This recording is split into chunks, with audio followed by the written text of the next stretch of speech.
ओम नमो भगवते वासुदेवाय। स्वागत है आपका हमारे चैनल पर।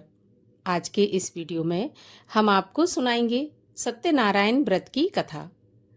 एक समय नैमिषारण्य तीर्थ में शौनक आदि 88,000 ऋषियों ने श्री सूत जी से पूछा, हे प्रभु, इस कलयुग में वेद विद्या रहित मनुष्यों को प्रभु भक्ति किस प्रकार मिलेगी तथा उनका उद्धार कैसे होगा। इसीलिए हे मुनि श्रेष्ठ, कोई ऐसा तप कहिए जिससे थोड़े समय में पुण्य प्राप्त हो तथा मनोवांछित फल मिले। वह कथा सुनने की हमारी इच्छा है। सर्वशास्त्र ज्ञाता श्री सूत जी बोले, हे वैष्णवों में पूज्य, आप सबने सभी प्राणियों के हित की बात पूछी है।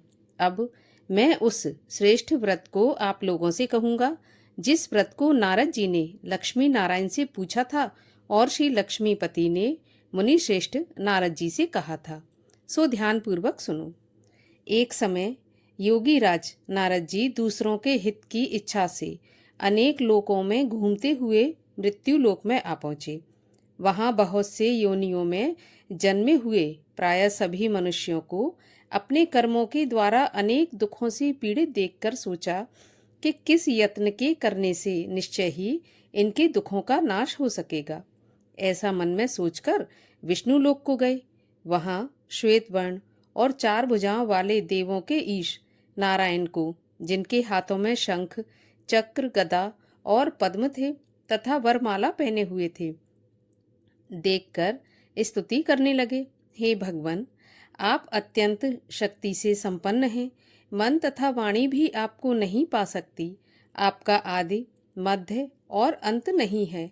निर्गुण स्वरूप सृष्टि के कारणभूत व भक्तों के दुखों को नष्ट करने वाले हो। आपको मेरा नमस्कार है। नारद जी से इस प्रकार की स्तुति सुनकर भगवान विष्णु बोले, हे मुनि श्रेष्ठ, आपके मन में क्या है? आपका यहाँ किस काम के लिए आगमन हुआ है, सो निसंकोच कहो। तब नारद मुनि बोले, मृत्यु लोक में सब मनुष्य जो अनेक योनियों में पैदा हुए हैं, अपने अपने कर्मों के द्वारा अनेक प्रकार के दुखों से दुखी हो रहे हैं। हे नाथ, मुझ पर दया रखते हुए ये बताइए कि उन मनुष्यों के सब दुख थोड़े से ही प्रयत्न से कैसे दूर हो सकते हैं। तब श्री भगवान जी बोले, हे नारद, मनुष्यों की भलाई के लिए तुमने बहुत अच्छी बात पूछी। जिस काम के करने से मनुष्य मोह से छूट जाता है, वह मैं तुमसे कहता हूँ, सो सुनो। बहुत पुण्य देने वाला स्वर्ग तथा मनुष्य लोक दोनों में दुर्लभ एक उत्तम व्रत है।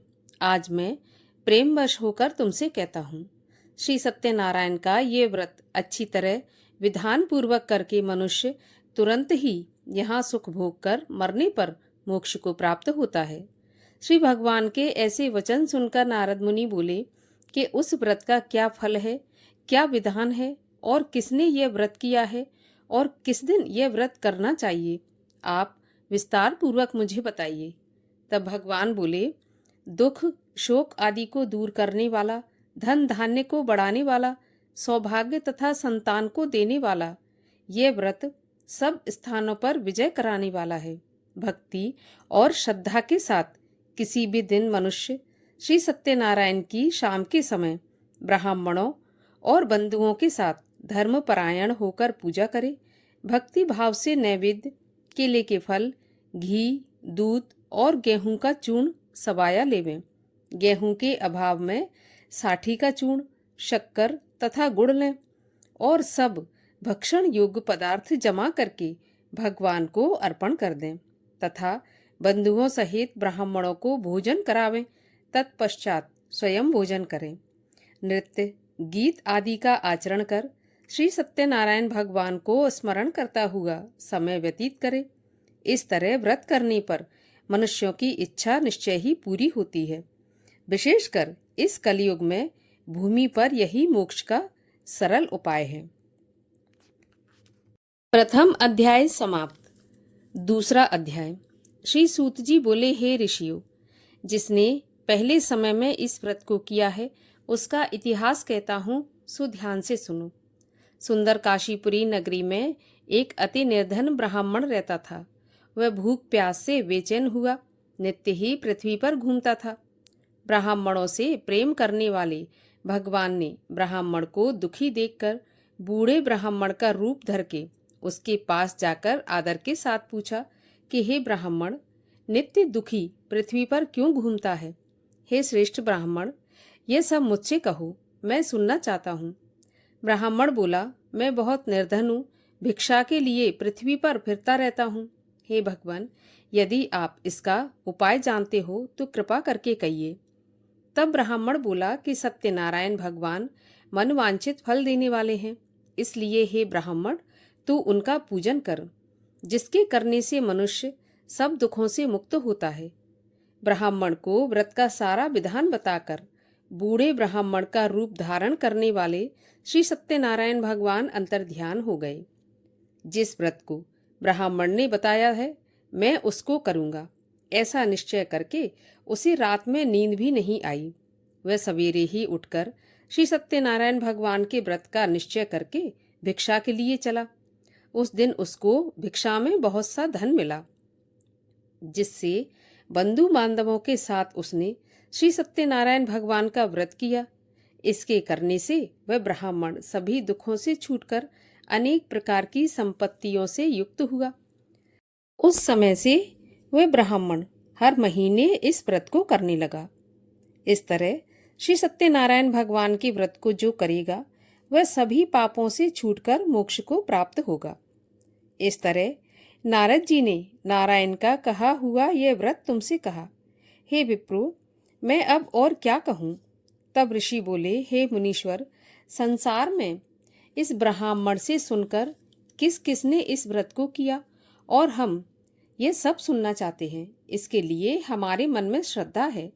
सूत जी बोले, हे ब्राह्मण मुनियों, जिस जिसने इस व्रत को किया है वो सब सुनो। एक समय ब्राह्मण धन और ऐश्वर्य के अनुसार बंधु बांधवों के साथ व्रत करने को तैयार हुआ। उसी समय एक लकड़ी बेचने वाला बूढ़ा आदमी आया और बाहर लकड़ियों को रखकर ब्राह्मण के मकान में गया। प्यास से दुखी लकड़हारा उनको व्रत करते देखकर ब्राह्मण को नमस्कार करके कहने लगा कि आप क्या कर रहे हैं और इसके करने से क्या फल मिलता है, कृपा करें मुझे बताएं। ब्राह्मण ने कहा, सब मनोकामनाओं को पूरा करने वाला यह श्री सत्यनारायण भगवान का व्रत है। इसकी ही कृपा से मेरे यहाँ धन धान्य आदि की वृद्धि हुई है। ब्राह्मण से इस व्रत के बारे में सारी जानकारी प्राप्त करके लकड़हारा बहुत प्रसन्न हुआ। चरणामृत ले और प्रसाद खाने के बाद अपने घर को गया। लकड़हारे ने मन में इस प्रकार का संकल्प किया कि आज गांव में लकड़ी बेचने से जो धन मिलेगा उसी से सत्यनारायण देव का व्रत करूंगा।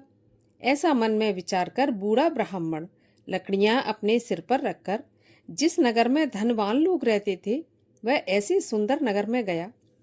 उस दिन वहां उन लकड़ियों का दाम पहले से चौगुना मिला। तब वह बूढ़ा दाम ले और अति प्रसन्न हो पके केले की फली, शक्कर, घी, दूध, दही और गेहूं का चून इत्यादि श्री सत्यनारायण देव के व्रत की कुल सामग्रियों को लेकर अपने घर गया। फिर उसने अपने भाइयों को बुलाकर विधि के साथ भगवान जी का पूजन और व्रत किया। उस व्रत के प्रभाव से बूढ़ा लकड़हारा धन, पुत्र आदि से युक्त हुआ और संसार के समस्त सुख भोग कर बैकुंठ को चला गया। दूसरा अध्याय समाप्त। तीसरा अध्याय। सूत जी बोले, हे श्रेष्ठ मुनियों, अब आगे की कथा कहता हूँ सो सुनो। पहले समय में उल्कामुख नाम का एक बुद्धिमान राजा था। वह सत्यवक्ता और जितेंद्रिय था।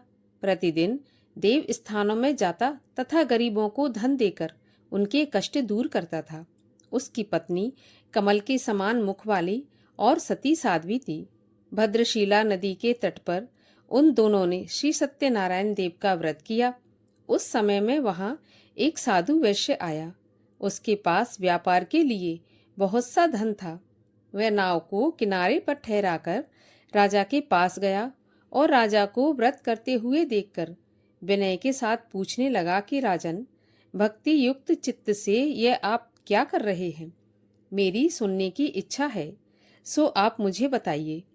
राजा बोला, हे साधु, अपने बांधवों के साथ पुत्र आदि की प्राप्ति के लिए यह महाशक्तिवान श्री सत्यनारायण भगवान का व्रत व पूजन किया जा रहा है। राजा के वचन सुनकर साधु आदर के साथ बोला, हे राजन, मुझे इसका सारा विधान बताएं। मैं भी आपके कथन के अनुसार इस व्रत को करूंगा। मेरी भी कोई संतान नहीं है और इससे निश्चय ही मुझे संतान की प्राप्ति होगी। राजा से सब विधान सुनकर व्यापार से निवृत्त हो वह आनंद के साथ अपने घर गया। साधु ने अपनी स्त्री से संतान देने वाले इस उत्तम व्रत का समाचार सुनाया और कहा कि जब मेरे संतान होगी तब मैं इस व्रत को करूंगा। साधु ने ऐसे वचन अपनी स्त्री लीलावती से कहे। एक दिन उसकी स्त्री लीलावती पति के साथ आनंदित हो सांसारिक धर्म में प्रवृत्त होकर भगवान सत्यनारायण की कृपा से गर्भवती हो गई तथा 10वें महीने में उसके गर्भ से एक सुंदर कन्या का जन्म हुआ। दिन प्रतिदिन वह कन्या बढ़ने लगी। जैसे शुक्ल पक्ष का चंद्रमा बढ़ता है उस प्रकार वह कन्या बढ़ने लगी। कन्या का नाम कलावती रखा गया। तब लीलावती ने मीठे शब्दों में अपने पति से कहा कि नाथ, आपने जो संकल्प किया था कि भगवान का व्रत करूंगा, अब आप उसे करिए। साधु बोला, हे प्रिय, मैं उस व्रत को कलावती के विवाह पर करूंगा।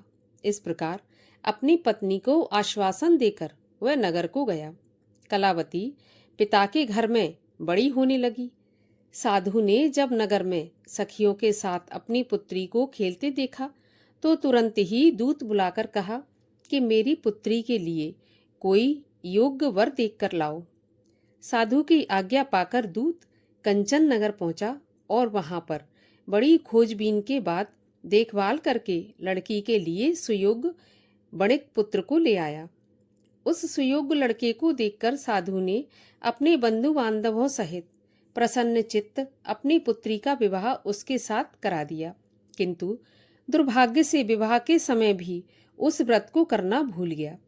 तब श्री भगवान क्रोधित हो गए और शाप दिया कि तुम्हें दारुण दुख प्राप्त होगा।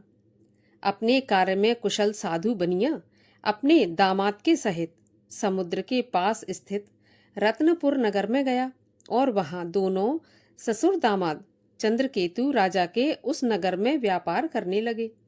एक दिन भगवान श्री सत्यनारायण की माया से प्रेरित कोई चोर राजा का धन चुराकर भागा जा रहा था, किंतु अपने पीछे राजा के दूतों को आता देखकर चोर ने घबराकर भागते हुए राजा के धन को वहीं चुपचाप रख दिया जहां वे दोनों ससुर जमाई ठहरे हुए थे। जब दूतों ने उस साधु वैश्य के पास राजा के धन को रखा देखा तो वे दोनों को बांधकर ले गए और बड़ी प्रसन्नता से दौड़ते हुए राजा के समीप आकर बोले, महाराज, ये 2 चोर हम पकड़कर लाए हैं, देखकर आज्ञा दें। तब राजा की आज्ञा से उनको कठिन कारावास में डाल दिया गया और उनका सारा धन छीन लिया। श्री सत्यनारायण भगवान के श्राप द्वारा उनकी पत्नी भी घर पर बहुत दुखी हुई और घर पर जो कुछ धन रखा था उसे चोर चुरा कर ले गए। शारीरिक व मानसिक पीड़ा तथा भूख प्यास से अति दुखित हो अन्न की चिंता में कलावती एक ब्राह्मण के घर गई। वहां उसने श्री सत्यनारायण भगवान का व्रत होते देखा। फिर कथा सुनी तथा प्रसाद ग्रहण करके रात को घर आई तो माता ने कलावती से कहा, पुत्री, अब तक कहाँ रही? तेरे मन में क्या है?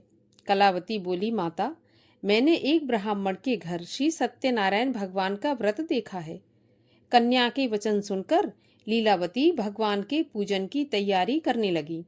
लीलावती ने परिवार और बंधुओं सहित श्री सत्यनारायण भगवान का पूजन किया और यह वर मांगा कि मेरे पति और दामाद शीघ्र ही आ जाएं। साथ ही प्रार्थना की कि हम सबका अपराध क्षमा करो। श्री सत्यनारायण भगवान इस व्रत से संतुष्ट हो गए और राजा चंद्रकेतु को सपने में दिखाई दिए और कहा, राजन, दोनों वैश्य सुबह होते ही छोड़ देना और उनका सारा धन जो तुमने ग्रहण किया है वह वापस दे देना, नहीं तो तेरा धन, राज्य, पुत्र आदि सब नष्ट कर दूंगा। राजा से ऐसा वचन कहकर भगवान अंतर्ध्यान हो गए। प्रातःकाल राजा चंद्रकेतु ने सभा में अपना स्वप्न सुनाया। फिर दोनों बड़े पुत्रों को कैद से मुक्त करके सभा में बुलाया। दोनों ने आते ही राजा को नमस्कार किया। राजा मीठे वचनों से बोला, हे महानुभावों, भावी वर्ष ऐसा कठिन दुख प्राप्त हुआ है, अब तुम्हें कोई भय नहीं। ऐसा कहकर राजा ने उनको नए नए वस्त्र आभूषण पहनाए तथा जितना उनका धन लिया था उससे दुगना धन देकर आदर के सहित विदा किया। दोनों वैश्य अपने घर की तरफ चल दिए। तीसरा अध्याय समाप्त। चौथा अध्याय। श्री सूत जी बोले, वैश्य ने मंगलाचार करके यात्रा आरंभ की और अपने नगर को चला। उनके थोड़ी दूर चलने पर ही दंडी वेशधारी श्री सत्यनारायण देव ने उनसे पूछा कि हे साधु, तेरी नाव में क्या है? अभिमानी बणिक हंसता हुआ बोला, हे दंडी, आप क्यों पूछते हो? क्या आपको धन लेने की इच्छा है? मेरी नाव में तो बेल तथा पत्ते भरे हैं। वैश्य के ऐसे कठिन वचन सुनकर भगवान ने कहा कि तुम्हारा वचन सत्य हो। दंडी ऐसा कहकर वहां से चले गए और कुछ दूर जाकर समुद्र के किनारे बैठ गए। दंडी के जाने पर वैश्य ने नित्य क्रिया करने के बाद नाव को ऊंची उठी देखकर अचंबा किया तथा नाव में बेल आदि देखकर वह मूर्छित होकर जमीन पर गिर पड़ा। फिर मूर्छा खुलने पर अत्यंत शोक करने लगा। तब उसका दामाद बोला कि आप शोक न करें, यह दंडी का श्राप है। आप उनकी शरण में चलें, तभी हमारी मनोकामना पूरी होगी। दामाद के ऐसे वचन सुनकर वह दंडी के पास पहुंचा और अत्यंत भक्ति भाव से नमस्कार करके बोला, मैंने जो आपसे असत्य वचन कहे थे उनको क्षमा करें। ऐसा कहकर महान शोक आतुर होकर रोने लगा। तब दंडी भगवान बोले, हे बड़े पुत्र, मेरी आज्ञा से बार बार तुम्हें दुख प्राप्त हुआ है। तू मेरी पूजा से विमुख हुआ है। साधु बोला, हे भगवान, आपकी माया से मोहित ब्रह्मा आदि भी आपके रूप को नहीं जानते, तब मैं अज्ञानी कैसे जान सकता हूँ? आप प्रसन्न होइए, मैं सामर्थ्य के अनुसार आपकी पूजा करूँगा। मेरी रक्षा करो और पहले के समान नौका में धन भर दो। उसके भक्ति युक्त वचन सुनकर भगवान प्रसन्न हो उनकी इच्छा के अनुसार वर देकर अंतर्ध्यान हो गए। तब उन्होंने नाव पर आकर देखा कि नाव धन से भरी हुई है। फिर वह भगवान सत्यनारायण का पूजन कर साथियों के सहित अपने नगर को चल दिया। जब अपने नगर के निकट पहुंचा तब दूत को घर भेजा। दूत ने साधु के घर जाकर उसकी स्त्री को नमस्कार करके कहा कि साधु अपने दामाद के सहित नगर के पास आ गए हैं। ऐसा वचन सुन साधु की स्त्री ने बड़े हर्ष के साथ सत्यदेव का पूजन कर अपनी पुत्री से कहा कि मैं अपने पति के दर्शन को जाती हूँ, तू कार्य पूर्ण करके शीघ्र आ जाना। माता के ऐसे वचन सुनकर कलावती प्रसाद छोड़कर पति के पास गई। प्रसाद की अवज्ञा के कारण सत्यदेव रुष्ट हो गए। उसके पति को नाव सहित पानी में डुबो दिया। कलावती अपने पति को ना देखकर रोती हुई जमीन पर गिर गई। इस तरह नौका को डूबा हुआ तथा कन्या को रोता हुआ देख साधु दुखी होकर बोला, हे प्रभु, मुझसे या मेरे परिवार से जो भी भूल हुई है उसे क्षमा करो। उसके दीन वचन सुनकर सत्यदेव भगवान प्रसन्न हो गए और आकाशवाणी हुई कि हे साधु, तेरी कन्या मेरे प्रसाद को छोड़कर आई है, इसलिए इसका पति अदृश्य हुआ है। यदि यह घर जाकर प्रसाद खाकर लौटे तो इसे पति अवश्य मिल जाएगा। ऐसी आकाशवाणी सुनकर कलावती ने घर पहुंचकर प्रसाद खाया। फिर उसने आकर पति के दर्शन किए। फिर साधु ने बंधु बांधवों सहित सत्यदेव का विधि पूर्वक पूजन किया। उस दिन से वह हर पूर्णिमा को सत्यनारायण का पूजन करने लगा। फिर इस लोक का सुख भोग कर अंत में स्वर्ग लोक को गया। चौथा अध्याय समाप्त। पांचवा अध्याय। श्री सूत जी बोले, हे ऋषियों, मैं और भी कथा कहता हूँ सो सुनो। प्रजापालन में लीन तुंगध्वज नाम का एक राजा था। उसने भी भगवान का प्रसाद त्याग कर बहुत दुख पाया। एक समय जंगल में जाकर जंगली पशुओं को मारकर बड़ के पेड़ के नीचे आया। वहां उसने ग्वालों को भक्ति भाव से बांधवों सहित श्री सत्यनारायण जी का पूजन करते हुए देखा। राजा देखकर भी अभिमानवश वहां नहीं गया और न ही नमस्कार किया। जब ग्वालों ने भगवान का प्रसाद उसके सामने रखा तो वे प्रसाद को त्याग कर अपनी सुंदर नगरी को चला गया। वहां उसने अपना सब कुछ नष्ट पाया तो वह जान गया कि यह सब कुछ भगवान ने ही किया है। तब वह विश्वास करके उस ग्वालों के पास आया और विधि पूर्वक भगवान का पूजन करके प्रसाद खाया तो सत्यदेव की कृपा से पहले जैसा था सब कुछ वैसा ही हो गया। फिर दीर्घ काल तक सुख भोग कर मरने पर स्वर्ग लोक को गया। जो मनुष्य इस परम दुर्लभ व्रत को करेगा, भगवान की कृपा से उसे धन धान्य की प्राप्ति होगी। निर्धन धनी हो और बंधी बंधन से मुक्त होकर निर्भय हो जाता है। संतानहीनों को संतान प्राप्त होती है तथा सभी मनोरथ पूर्ण होकर अंत में वैकुंठ धाम को जाता है। जिन्होंने पहले इस व्रत को किया है, अब उनके दूसरे जन्म की कथा कहता हूँ। वृद्ध शतानंद ब्राह्मण ने सुदामा का जन्म लेकर मोक्ष को पाया। उल्का मुख नाम का राजा दशरथ बनकर वैकुंठ को प्राप्त हुआ। साधु नाम के वैश्य ने मोरध्वज बनकर अपने पुत्र को आरे से चीरकर मोक्ष को प्राप्त किया। महाराज तुंगध्वज ने स्वयंभू होकर भगवान में भक्ति युक्त हो कर्म करके मोक्ष की प्राप्ति की। 5वां अध्याय समाप्त। बोलिए सत्यनारायण भगवान की जय। सत्यनारायण भगवान की आरती। जय लक्ष्मी रमणा स्वामी, जय लक्ष्मी रमणा। सत्यनारायण स्वामी जन पातक हरणा। ओम जय लक्ष्मी रमणा। रत्न जड़ित सिंहासन अद्भुत छवि राजे। नारद करत निरंजन घंटा ध्वनि बाजे। ओम जय लक्ष्मी रमणा। प्रकट भये कलि कारण द्विज को दर्श दियो। बूढ़ा ब्राह्मण बन कर कंचन महल कियो। ओम जय लक्ष्मी रमणा। दुर्बल भील कराल इन पर कृपा करी। चंद्रचूड़ एक राजा तिनकी विपत्ति हरी। ओम जय लक्ष्मी रमणा।